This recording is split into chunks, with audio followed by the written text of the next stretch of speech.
This was New Japan's biggest weekend of the year, with back-to-back shows at the Tokyo Dome, Wrestle Kingdom, and the first ever Wrestle Dynasty, basically their version of Forbidden Door.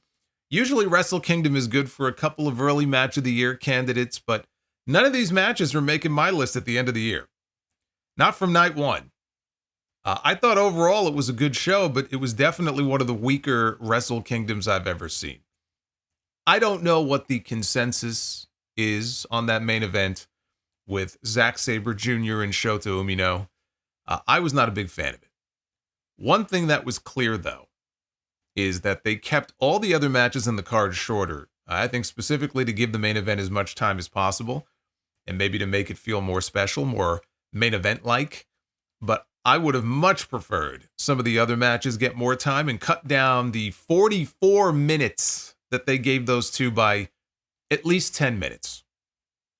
That match did not need to be that long. There have been long Wrestle Kingdom main events that felt like classics when they were over. This was not one of them. Now, there was an unfortunate injury early in one of the matches that probably opened up an extra, 12 to 15 minutes maybe. So I don't know how they delegated that extra time. Maybe they gave it to the main event. I don't know. But I just thought that match was excruciatingly long. Last year, Hiroshi Tanahashi, he said that he wanted to sell out the Tokyo Dome this year because the show fell on a Saturday. Usually it falls on a Thursday. The last time they came anywhere close to that, though, you'd have to go back 7 years. They did 43,000 fans in the Tokyo Dome. Last year, they did 27,000. This year, they announced the attendance as 24,107. So Tanahashi did not get the sellout that he was hoping for, not even close. Walker Stewart and Chris Charlton, they were back on the call. I put over Walker last year. That was his first one after replacing Kevin Kelly as their lead English announcer. Easy to forget, he's only 22 years old. And I'll put him over again. I think he does a very good job. Chris was fine in his role of filling in the background on certain guys and their stories. The way he kept referring to Wrestle Dynasty as Wrestle Dynasty, that cracked me up. The New Japan Rambo, that got over half an hour, but that was on the pre-show. And this year, instead of the winner challenging for the King of Pro Wrestling Championship, which has been retired by the Great Khan, the winner would receive a future shot at the IWGP World Heavyweight title. So they upped the stakes here, which is good, but no major surprises. Great Khan entered first. Nearly went the distance, so he was the Iron Man in this. Kenta was in this. We've got him coming back to House of Glory in a few weeks. Satoshi Kojima was out there, the reigning MLW World Champion. Sonata. What a fall for Sonata from where he was. I mean, they tried with him, but it just didn't work. Tomohiro Ishii was in there. In the end, it was Hiroki Goto as the last man standing with the contract for a future IWGP title match. He's not going to win the title, but good for him, I guess. This didn't have a lot of the silliness that the matches had in the past. What was it last year? Was it Yo who was out there in track pants and socks? And then somehow he ended up with no socks? This year they had a more serious prize at the end, so they treated it at least a little more seriously. Doesn't mean it was any good, because it really wasn't. But you kind of know what to expect when it comes to the Rambo. They had a Tokyo Terror ladder match, which was the first ever ladder match in Tokyo Dome history, pitting the IWGP Junior Heavyweight Tag Team Champions Kushida and Kevin Knight in a four-way against Robbie Eagles and Kosei Fujita, TJP and Francesco Akira, and Clark Connors and Drilla Maloney. Drilla Maloney was either on the receiving end of a lot of sloppy shit or doling it out himself a few times. There was one spot on the outside where he was supposed to put somebody through a table that was propped up against the guardrail outside. He got a running start with the guy, and somehow he completely whiffed. I still don't know exactly what happened on that spot. I think he just came up short. I didn't think he looked very good at all in this match. Now, physically, he's put together, more so than anybody else in the match, but he did not look good out there. This was your typical ladder match, car crash match, with the big spots where guys just go out there and kill each other. I'm looking forward to seeing what Cody Rhodes and Kevin Owens do with theirs. at the Royal Rumble because it's one-on-one, and it's been a while since we've had a great ladder match at the Rumble, but even, the Money in the Bank matches or those Face of the Revolution ladder matches that AEW does, I'm kind of over it at this point. There's just a sameness to them all. And now New Japan is doing it. No, I don't want to see this. My guess is they were trying to fit as many people on the show as they could, and that's why they turned this into a four-way. That doesn't mean it had to be a ladder match, though. Eagles and Fugitive, they won the Super Junior Tag League, so it would have made more sense to just have them challenging for the titles. They did end up winning them. For a four-way ladder match, they only got 13 minutes, and you could tell because they were working this at warp speed. So I was not a fan of this. But I'll tell you what I was a fan of. And they also worked at warp speed. But I thought this was excellent. One of my favorite things on the entire show was the IWGP Women's Championship match with Mayu Iwatani defending against Azumi. Apparently, Iwatani has had Azumi's number for years. Azumi finally got a win over her, though, last year. I think it was back in the summer. They had their Grand Prix tournament. And that's how we ended up here. These two ladies, they beat the crap out of each other right from the opening bell. And it felt like this wasn't going to go very long just based on the pace that they were working. And it didn't. They gave them less than 10 minutes. I think it was right around 9. One of the best 9-minute matches you could ask for. But yet again, the women's title gets shortchanged at the Tokyo Dome, just like it did 2 years ago. Remember, Kairi was the champion. And Kairi Sane, she defended the title and they gave her 5 minutes. Last year, they didn't even have a women's title defense on this show. Disrespected yet again. But they made the most of those 9 minutes. The selling left a lot to be desired, considering some of the moves they were hitting each other with. They were dropping each other on their heads. And then it was right back up. But they didn't have a lot of time to sell all those moves. And clearly they were trying to make the most of the time they did have, which they did. I thought this was great. Then we had another 4-way match. This one for the New Japan Television title, which remains one of the ugliest looking belts in all of wrestling. With Ren Narita defending against Jeff Cobb, Ryohei Oeawa, and the returning El Phantasmo, who is now cancer-free, for those who don't know. And they gave him the feel-good win here, too. Oeawa recently returned from Pro Wrestling Noah. He was on Excursion. Oeawa impressed me here. I thought he looked good. I don't know what he looked like in the ring before he went to Noah, but the Excursion did him well. Apparently, he was trained there by Kaito Kiyomiya and Yoshinari Ogawa, who was Zack Sabre Jr.'s mentor. He's one of the men who helped train him. And in one of Oeawa's first training sessions with him, Ogawa blasted him for how he took bumps in the ring, and he made him relearn everything that he had been taught previously. He was bumping fine here. So whatever he learned there, just stick with that. Cobb looked good too. I thought Cobb was probably the star of the match, but El Phantasmo wins the title by pinning Narita. So at least he got, a pin on the actual champion. And I thought this was a lot of fun. Fun, though, is not a word I would use to associate with this next man. It was evil against the ace of New Japan, El Presidente, kicking off his final year in the ring. It could have been his final night in the ring if he had lost this match. Hiroshi Tanahashi. This was a lumberjack match with Tanahashi's career on the line. I love how on commentary they talk about how Tanahashi has vowed to rid New Japan of the House of Torture faction because nobody likes them and everybody wishes they weren't in the company. They're talking about the other wrestlers because, the House of Torture guys are constantly interfering in people's matches, but a lot of fans feel the same way. I am always blown away when I have people telling me or I read that they're actually super over. They sell a lot of merch. I don't understand it. I don't get it. But here they're acknowledging it. They're acknowledging the fact that nobody likes them and everybody wants them out of the company, but in a kayfabe way, even though I think there's a lot of reality in that. I will give praise to Evil for one thing, though. His entrance was awesome. They had this organ player on stage leading into, it was almost like a synthwave type of theme song. I don't know if that's new or not, but I thought that was cool. Lots of cheating and referee bumps and interference in this one. I thought this was the shits, which is sad, but For Tanahashi at this point, a lot of it just depends on who he's in the ring with. And with the right opponent, I think he could still go out there and have a really good match. This one was more about the drama of Evil potentially ending his career early, which was never going to happen. All the lumberjack nonsense gave it the smoke and the mirrors that it needed. Evil hits his everything is evil finish. He's got the match won. He goes for the pin. But Tanahashi, the crafty veteran that he is, pulls him into a flash pin and he gets the win. So his career continues. The real surprise came after the match. Katsuyori Shibata ran in wearing an AEW hoodie to make the save when the House of Torture attacked Tanahashi, and he ran them off. Then he got on the microphone and he challenged Tanahashi to a match the next night at Wrestle Dynasty if he was up for it. And Tanahashi accepted. That was cool.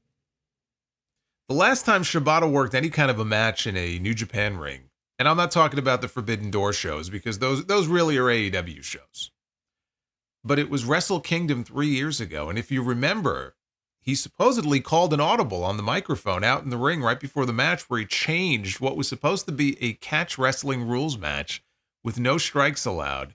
That was against Ren Narita. He changed it on the fly to a full-blown regular wrestling match. And they went like, whatever it was, 12, 15 minutes.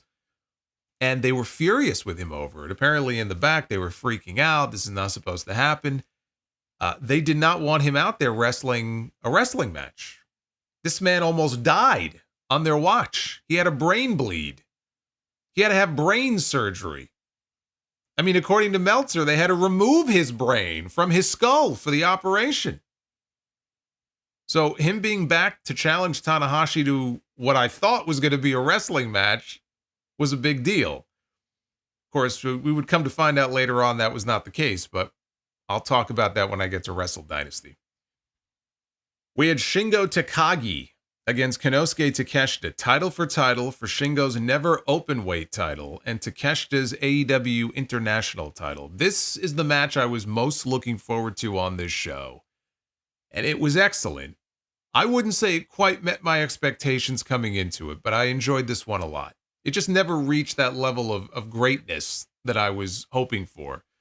But it was hard-hitting, and you had Takeshita winning the Never title, which means that he would move on then to defend both belts against Ishii the next night. El Desperado challenged Doki for the IWGP Junior Heavyweight title. Desperado lost the belt to Doki in July, and I had Despi winning it back here, but not like this. They were barely 5 minutes into the match when Doki came off the top rope to the floor, his bombs away senton to Desperado, who was up against the guardrail. He had nowhere to go. The spot itself looked fine, only the way that Doki landed when he put his left arm out to brace his fall, it looked like the arm snapped. And he immediately grabbed at his elbow, which looked gnarly, and the referee called for the stoppage. Tokyo Sports is saying that it is not a broken arm, but it is a dislocated elbow, which doesn't sound any less painful. Although the good news, I guess, is that probably means he won't be out for as long as he would have been if he did break the arm. But it looked nasty, and I felt bad for the guy. You know, their biggest star in the junior heavyweight division, in the biggest match of his life, he finally got himself a big singles match at the Tokyo Dome. Even coming out, he had a superstar entrance. They had this guy, I think he's a known actor. I don't have his name, but this guy's out there in a kabuki getup. He's painted all white. And it's just really cool stuff. It was a really cool entrance, only for it to end the way that it did on a spot that I'm sure he's done a million times before. And so Desperado took the micro. You could tell he was obviously very upset. He took the microphone and cut a short promo at the end of the match and basically said that they'll do it again, down the road. And that's how that ended. David Finlay, he defended the IWGP Global Championship against Yota Tsuji. Finlay impressed me here. With his power, the way he was launching Tsuji around the ring. He doesn't look it, but he's a strong dude.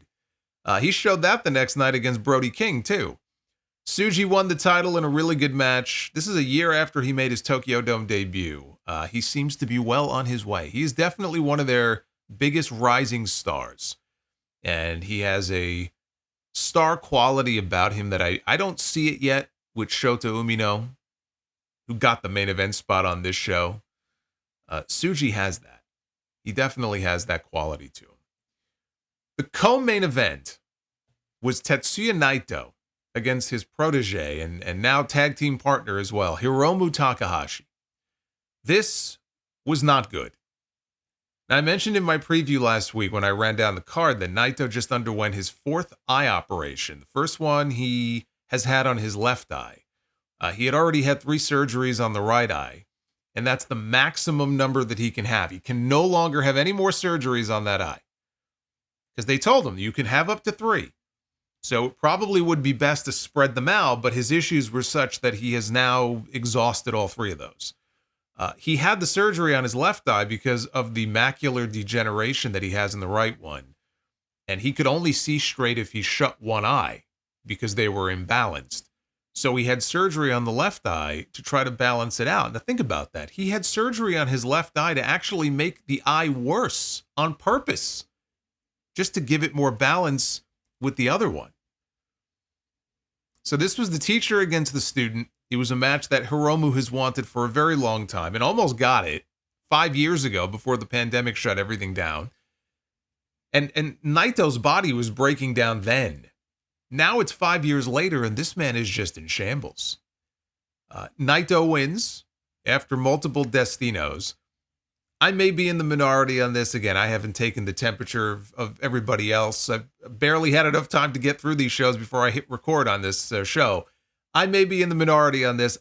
I was just bored. I'm not even saying it was a terrible match, but it wasn't that good. And it's sad to see the state that Naito is in, and yet he remains one of their biggest draws. Apparently, there were tons of people there wearing LIJ gear and, dressed up as Naito. And, the 24,000 people they had in the Tokyo Dome, if Naito is not on that card, there's a chance maybe they don't get 24,000 people into that building. He is still one of their biggest draws, if not maybe their biggest draw. In the absence of all the people that have left, Okada being the biggest one, it falls on Naito still. So he is still a very important part of that company. He just can't go anywhere near at the level that he used to. And it's not just his eyes, it's his knees. It's everything. He can't do it. He and Hiromu being a team is probably for the best at this point because it'll lighten the load for him. So I wanted to like this. You can't force yourself to like something, though. You either like it or it's like people. There are people. There are girlfriends you might have. You really want to like them, but you can't force yourself to like someone or something that you really don't. And I just couldn't bring myself to get excited about anything they were doing here. This was a slog to sit through. The main event was Shota Umino challenging Zack Sabre Jr. for the IWGP World Heavyweight Championship. With father and son sharing the ring together, the referee, Red Shoes Uno, and his son, even in kayfabe. How is this allowed? How is that fair? Having your father as the referee for your big championship match. How is that not a conflict of interest? This was the first Tokyo Dome show since 2010 without Okada, Tanahashi, or Naito in the main event. So you could feel it's a changing of the guard right now, but it's a changing of the guard that it feels like they had to be dragged into kicking and screaming. It's a changing of the guard that really should have started a few years ago, and they're kind of behind the 8 ball. But it does feel like a changing of the guard. We had some history made here as well. Zack Sabre Jr. becomes the first Gaijin star ever to come into the Wrestle Kingdom main event as a champion and leave as a champion. Now, I said coming into this that this was the weakest Wrestle Kingdom main event in years. And it was. This did nothing to change my mind. Sabre won the G1 last year. He only took 2 losses in his block. One of those came at the hands of Shota Umino. Okay, in the biggest spot of his life. My biggest gripe with this match is that it did not need to go 44 minutes. One of the longest matches in Tokyo Dome history, and it felt like it. Now, did it have, the ring psychology and the working of the body parts? Yes. Yes, they took their time with that. Shota's selling left something to be desired, but they tried to tell a story by working certain limbs. The real story here was their efforts to continue to push Shota Umino as a super babyface, even as the fans rebel against him more and more. Okay, those were the parts of the match that I found to be the most interesting. There was one point where he hit a DDT on the floor outside. And this was early on, probably the first 10 minutes or so. And he got booed. And it only got worse from there for him. Even though he showed that fighting spirit, he kept kicking out of big moves. He wouldn't back down. He was, working his way out of sticky situations. And the more he did that, the louder the boos became. Now, there were flashes of his heelish side here. Like, I was looking at his mannerisms and his facial expressions. I like that. And I am sure there is a heel turn for him in the not too distant future. I mean, you saw flashes of it here. The part where Sabre rolled out onto the ring apron, he's laying face down. Umino comes over. He starts stomping on him violently, like a dick. And it reminded me of when Kota Ibushi would end up in a trance and he would start kicking the shit out of his opponent. He looked terrifying. He looked like a fucking serial killer out there. That's what this reminded me of a little bit. And when Red Shoes comes over to try to break things up, he shoves his father down to the mat, which only got him even more heat. So in the end, though, Sabre retains the title after a Gotch-style pile driver and then a third Zack driver. It never felt like an epic Tokyo Dome main event, but I think it was the kind of match that Umino needed to build him for the future, for where he appears to be headed. It was almost like a split personality thing with him here. This is going to feed into the eventual heel turn that hopefully takes him to that next level, which is where they need him to be. Boy, do they need him to get there. So there were flashes of greatness here and there. Some matches are long and they don't feel long. Others are long and you feel every minute of it. This falls into the latter category. Look, some of the greatest matches of all time are under 25 minutes. Had they told the story that they did in, let's say, 30-ish minutes and condensed it down a little bit, I'm not saying I would have sat here and told you, oh my God, this was the greatest thing since sliced bread, but I do think it would have helped. So overall, I enjoyed the show, maybe not at the level I've enjoyed past Wrestle Kingdoms, but there was enough there for me to like. Plenty of title changes up and down the card, 5 of them. So it was a newsworthy show, that plus the Doki injury. But the next night, it was Wrestle Dynasty. Now, I just wrapped up the show right before I started recording. There's always a drop-off in attendance for the second night. January 4th is the tradition. January 5th is not. But it was still sad to see the Tokyo Dome so empty for this show. They were down to 16,300 people as the announced attendance, down from the 24,000 they had the night before. And no matter how you want to spin it, that's a terrible number. And Takaki Kidani, the CEO of Bushiroad, which owns New Japan, would agree with me. He expressed disappointment in the attendance numbers to Tokyo Sports and set a goal of 40,000 for January 4th next year. I think with Tanahashi's retirement match, they should do better than they did this year, but 40,000 is going to be a tough hill to climb. He said it might be better to hold another joint show with AEW in Japan, but not so close to January 4th. It didn't help that for a joint event, AEW did a piss poor job of promoting this show. But the thing is, though, I don't think AEW promoting the event better would have made much of a difference as far as the Tokyo Dome attendance. Now, it might have made a difference as far as, subscriptions on New Japan World, pay-per-view buys, overall interest in the show. But Tokyo Dome attendance, I think, would have been relatively unaffected by that. If they're going to do this again, they need to do a better job of promoting at least a couple of big matches with a story or some kind of personal issue behind it. Gabe Kidd, he tried. Leading into the match with Kenny Omega, he tried. And on commentary during the show, Chris Charlton, he was going in hard on Tony Khan and AEW, and I see he's getting some shit for it now online. People don't seem to really understand that he was working. They think he was really shooting on AEW, I guess. If we had more of that sort of thing, in advance, maybe that would have helped. But for the most part, it was just a collection of matches pitting one promotion against the other with nothing behind it. We even had some matches coming into the show, up until 24 hours beforehand, we didn't even know what some of the matches were going to be because they were dictated by the outcomes on night one. So you had that too. But when you have a main event of Zack Sabre Jr. against Ricochet, while they may both be great wrestlers, that is not a marquee main event. Okay, Ricochet in the main event of the Tokyo Dome is not going to do it. I'm sorry. But on the bright side, this was easily the better of the two shows. On the pre-show, we had two matches. First, the four-way for the International Women's Cup, with Willow Nightingale representing AEW, Athena representing Ring of Honor, Persephone representing CMLL, and Momo Watanabe representing Stardom. And she had another Stardom star in Thekla with her in her corner.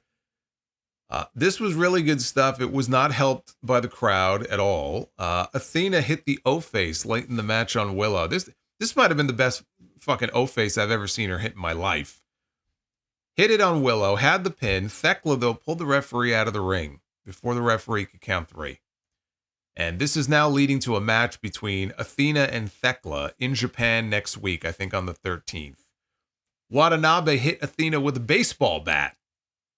Talk about escalating this from a 0 to 60. A fucking baseball bat hits her in the fucking face with it while the referee is distracted, and then followed up with a suplex into a bridge and got the 3 count. Now, in my predictions, I had Momo or Persephone winning this, but I was surprised that Athena was the one to take the losing fall. I presume this now leads to a Momo match with Athena, because she gets to choose now which title she wants to challenge for. You know, it could be the Ring of Honor women's title, the AEW women's title, the IWGP, whatever title. Or maybe not IWGP. I don't know. Maybe it's relegated just to the titles that were represented in this match. I don't know. But she has her choice. My guess is she's going to pick Athena, and we're going to get a Ring of Honor women's world title match, and Athena will get her win back. So the crowd hurt this. I thought the match, though, was very good. I enjoyed it. We had Dustin Rhodes and Sammy Guevara in the other pre-show match, defending their Ring of Honor tag team titles against Sho and Yoshinobu Kanemaru, representing the House of Torture. This was Dustin's first match in the Tokyo Dome since 1993, and his first in Japan since 2010. Kanemaru, he spit whiskey in Dustin's eyes late in the match. Dustin came back with a destroyer, then he took a swig of the whiskey, and he spit it in Kanemaru's face. And then Sammy hit a giant senton, and Dustin got the pin to retain the titles. Dustin has been clean and sober for 15 years. I sure hope it was iced tea in that bottle. But this was a solid match. Otherwise, it was a solid match. The main card opened with a lucha gauntlet with mystery entrance. And they worked it exactly like the AEW Casino Gauntlet matches, which means we're getting 2 of them in a 3-day time span because they're doing one on Dynamite this week. Hechicero and Kosei Fujita, they were the first 2 in. Soberano Jr. was in next, repping CMLL. I should mention the intervals here were only about a minute, so there was not a whole lot happening in between people being called out. Plus, it didn't help that that fucking ramp is so damn long in the Tokyo Dome. By the time one guy would get down to the ring, the other one was already coming out. Master Wato was in next. They had Taiji Ishimori was in, then Titan. Last guy in was El Desperado. And since El Desperado is the brand new junior heavyweight champion, all 7 other guys, as he's still making his way down the ramp to come out, they're all standing in the ring next to each other, and they're looking at Desperado. And Desperado's like, wait, what the fuck? And they all leave the ring, and they attack him on the ramp. It looked like a gang attack. And then in the ring, they bring him to the ring, and then in the ring, they took turns hitting their finishes on him. I thought this was hilarious. Fujita tried a submission on Desperado, but Ishimori threw the referee into them to break it up, and then he ended up pinning Desperado with a cradle, so effectively stealing the win. I thought this was fun for what it was. You know, when you hear Lucha Gauntlet, you pretty much know it's going to be a spot fest, and as spot fests go, it was a good one. We had Hiroshi Tanahashi against Katsuyori Shibata. I don't think it was made clear the night before that this was going to be a 5-minute exhibition with no strikes allowed. Now, forgive me if it was mentioned that I missed it, but I don't believe it was. So this was the first I was hearing of this being a fucking exhibition. And when I heard that, I mean, that was a letdown. But if you like chop fests, then this was the match for you, because that's pretty much all this was. Until Tanahashi gave Shibata a fucking headbutt to the guy who almost died from a headbutt, which is the entire reason, by the way, they will not clear him to do a regular wrestling match. Yet it was Tanahashi, the president of the company, out there giving him a headbutt. Make it make sense. I'm begging somebody, please. They went the full 5 minutes, no winner, and then they raised each other's hands afterwards and paid respect to each other. It's bizarre that we are so accustomed to seeing Shibata wrestling regular matches in AEW and in Ring of Honor all the time, but New Japan still won't let him do one. And you got Tanahashi out there giving him a headbutt. Let's not forget about that. We had Mercedes Moné against Mina Shirakawa.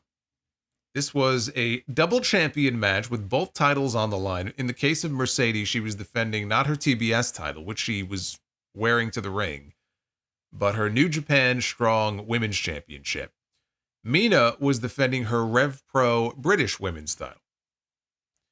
This was another in a line of very good Mercedes matches going back to November. The first one with Chris Statlander. Then she had the one against Hazuki. And then the rematch with Statlander at World's End, and now this one.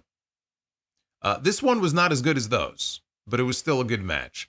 Like the first women's match on the pre-show, though, I thought the crowd heard it. Mercedes, to the surprise of absolutely no one, I'm sure, wins and becomes the belt collector. Now she has 4 title belts. I saw her standing there with 4 belts. For the life of me, I couldn't figure out what that 4th one was. I had to go online to look it up. It is the Queen of Southside title. Southside Wrestling was a promotion, I guess, out of the UK that closed down some time ago. When it did, Rev Pro acquired all of their titles. So I guess it's essentially unified with their British title, which is what Mercedes won here. So she gets to carry both belts with her now for a total of 4. She could barely hold all of them up when the match was over. She offered a handshake to Mina after the match. Mina slapped her hand away and screamed, "One more." So I guess we're getting a rematch, probably in the UK, because look, if I'm the promoter for Rev Pro, I want to get at least one Mercedes Moné match that I could promote and sell tickets for. Okay, so that's what I'm thinking. You want to hold the Rev Pro title? That's great. You could have our belt, but we got to get you in here for at least one show. We had David Finlay against Brody King. This match was basically Brody King just killing this dude for minutes on end. And Finlay, he would fight back, and then Brody would just cut him off and kill him again. And for the finish, Finlay hit a giant powerbomb and then pinned him after hitting his finishing move. And again, the way he powerbombed him, the way that he was, throwing him around and stuff, not unlike his match with Yota Tsuji the night before, was very impressive here. Because you look at David Finlay, it's not like he's a body guy. It's not like you look at him and go, "Oh, what a powerhouse, fucking Hercules Hernandez out there." But he is deceptively strong. So he found a way to win. I thought the action was good. It was weird because it didn't have a lot of heat. Finlay is a heel. Brody King, I guess basically is a heel also, but Finlay was in the role of babyface here, trying to make a comeback on the larger, scary man who probably took 75% of the match, and then Finlay just won. And the right man won. I mean, Finlay needed a bounce back win here, and he got one. It was just a very weird dynamic to the whole thing. Then we had Claudio Castagnoli against Shota Umino, the loser of the main event just the night before. Claudio jumped him on the ramp. He beat the hell out of him all over ringside, over the barricade, into the area where the announcers were. The crowd was definitely a little more into Shota on this show than they were the night before. They were kinder to him here than they were in the main event on night 1.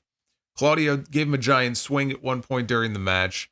He put Umino in a sharpshooter. Umino got the ropes, though, for the break. Claudio hit the Ricola bomb, but Shota kicked out. And they went back and forth before Shota hit the Jon Moxley-esque Death Rider, his mentor, and he got the win. It was a good match, very similar to the previous match in that Claudio took the majority of it, and then Shota made a comeback and just won. But again, it's a win that he needed coming off that loss the night before. Then we had Konosuke Takeshita defending both his AEW International title and his brand new Never Openweight Championship against the Stone Pitbull, Tomohiro Ishii. Crowd was into this right from the opening bell. So was I. This was awesome. This match was great. Takeshita hit a second rope Raging Fire, which is a Falcon Arrow. Got a great near fall out of it. He hit the Bastard Driver into a wheelbarrow suplex. Ishii, though, jumped up to his feet and killed him with a lariat. Takeshita kicked out at 1. They both jumped to their feet. They kind of stumbled, and they both collapsed. Because that's the kind of war they had up until this point. Ishii hit a top rope Frankensteiner. Place was just going nuts for this. Ishii went for the brainbuster. Takeshita, though, countered into a poison rana. He hit the running power drive knee, but Ishii no-sold it and hit an enziguri, but then he ate a hard forearm shot. Takeshita then hit the Raging Fire, and he picked up the win. This was fucking great. And the fans treated this like more of a main event than either of the actual main events on these shows. I had this as the second best match of the weekend, behind the Omega match. Now, we had some news regarding Takeshita coming out of the show because in the back, he mentioned the fact, he announced that in addition to being affiliated with both AEW and DDT Pro, he is now affiliated with New Japan Pro Wrestling.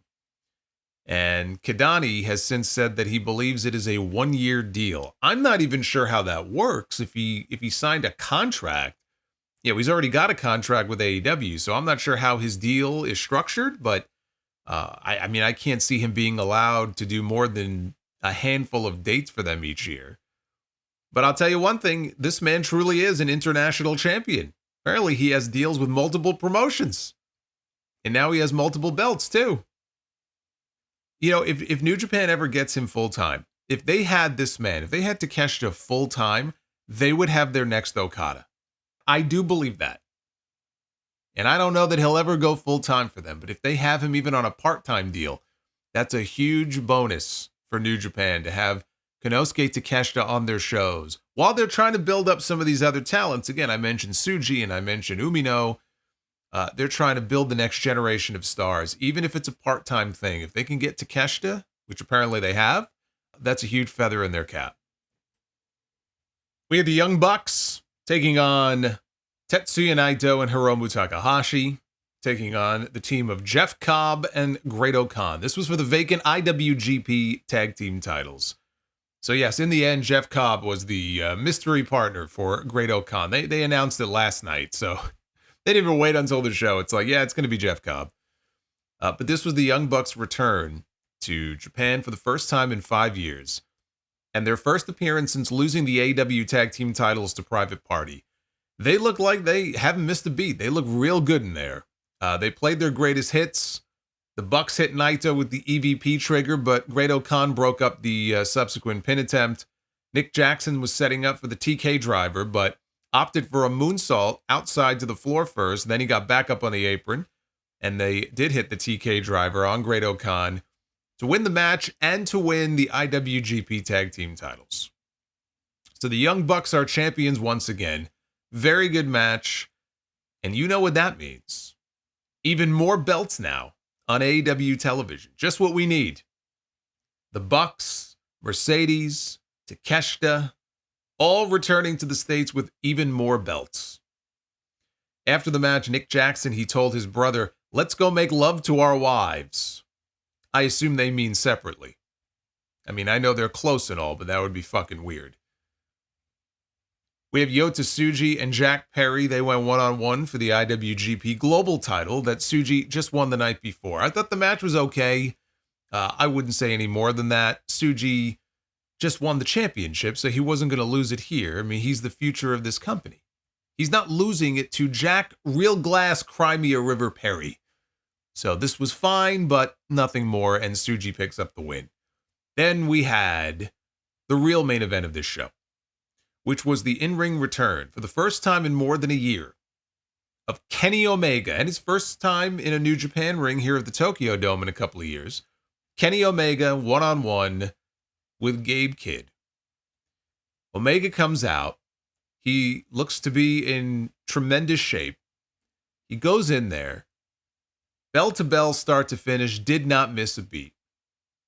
Chris Charlton's on commentary. He's going nuts about how, it's basically us against them and treating AEW like the heels. At one point, he called Tony Khan a money mark, talking about how he took away guys like Omega and Okada and Jay White, and he said, "And what have they done there?" And Rocky Romero, he had joined on commentary for this match, and he works for both companies. He's sort of the liaison between the two, and he tries to calm things down. But again, I mean, Chris, whether you agree with what he was saying or not, it's just the number of people that I saw briefly, earlier, treating him as if he went into business for himself, and how like inappropriate it is of him to be making comments like this. Like, shut up. The man's doing his job. He's trying to create something out of nothing here. And so is Gabe Kidd too. Because he, in the weeks leading up to this, online, all the trash talk and everything, he was trying to make this a really hot personal issue between him and Kenny Omega, even though they only just set this up a couple of months ago, when he attacked Omega backstage at that one New Japan show that he was at. He tried. And what you got here, because, he was out there, and I haven't seen a ton of Gabe Kidd. This is the best he's ever looked. And you could tell that he knew going out there, this was the biggest opportunity of his life. And before I even get into anything else, I will say he made the most of that opportunity here. This was a star-making performance for Gabe Kidd. Kidd was beating up Omega all around ringside. Kenny managed to hit the ring. He flew out of the ring, out to the floor, took out Kidd. And they show him sitting there and he screams, "Fuck." And he grabs his gut. He grabs his midsection. He is selling his intestines because you see, he had a very bad bout with diverticulitis that almost cost him his life. So he's grabbing a hold of his midsection to sell the possibility, it might be flaring up again, or he's not, possibly not 100%, even though he's been cleared to wrestle here. So the crowd was booing Omega. Not the whole crowd, but it was very noticeable that he was getting some boos. Kenny gave Gabe a power bomb over the barricade through a table. And me describing it that way doesn't even really do it justice. I mean, this was nasty work. This was a nasty piece of business here. Bryce Remsburg, by the way, officiating his very first New Japan match. He starts screaming for help. He's kneeling, down over Gabe Kidd. He's calling for help. And Omega just ignores him. He starts pounding away at a cut that was opened up on Gabe's head. So now he's bleeding. Kenny gets back in the ring. Everybody else is still outside. So not only is Kidd out of the ring, he's still in that area kind of over the barricade where the announcers are. And there's a bunch of guys, a bunch of dudes who are around. Omega's back in the ring, though. He hits a springboard dive over the barricade. And again, the group of dudes, they're there to catch him, but he overshoots all of them. And he crashes hard on the ground. So Gabe Kidd fights back. He gets a table, sets it up on the floor, suplexes Omega through the table. Now Kenny comes up bleeding. Even worse than Gabe Kidd. Kidd threw a bunch of chairs into the ring. Kenny slammed him onto them. Then he went up top. Took too long. Gabe gave him a superplex onto the chairs. Kenny came back with the big Terminator dive out to the floor. Inside, he had a top rope dragon suplex. He had a J driller. Gabe kicked out. Kenny hit the V trigger. Then he went for the one-winged angel, and his intestines gave out. He tried again. Gabe slipped out. He locked on an abdominal stretch to his diverticulitis-ridden intestines. And Kenny was able to escape. Gabe gave him a pile driver. Kenny kicked out. Kidd then gave him a tiger driver variation into a package pile driver. And Kenny was able to get his foot on the bottom rope at the last second. So Omega fought back, hit a V trigger. hit a power bomb, hit another V-trigger. Gabe kicked out at 1. And finally, Kenny hit the Ibushi Kamagoye and then lifted him up and hit the one-winged angel for the win. I said one-winged angel, and that fucking Excalibur is rubbing off on me. I should have said package pile driver. See, but I didn't do that. This was outstanding. I just gave you the Cliff Notes version. They went 30 minutes. And see, this is a great comparison, actually, because I just got done talking about the main event on night 1, okay, Wrestle Kingdom, and how it was overly long, and it didn't have to be.